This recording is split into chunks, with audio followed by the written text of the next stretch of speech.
Detik-detik hakim terkejut, Lukas NMB lempar mic, berang dicecar jaksa. Emosi Gubernur nonaktif Papua Lukas NMB meledak-ledak saat dicecar oleh jaksa penuntut umum.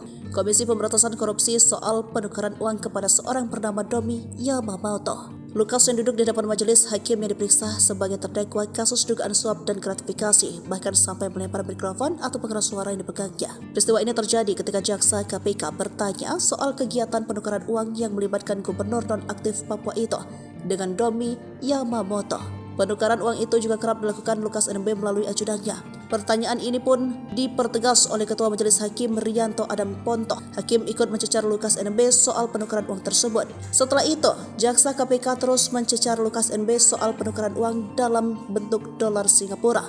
Pertanyaan itu membuat Gubernur nonaktif Papua itu emosi hingga melempar mikrofon yang dipegangnya.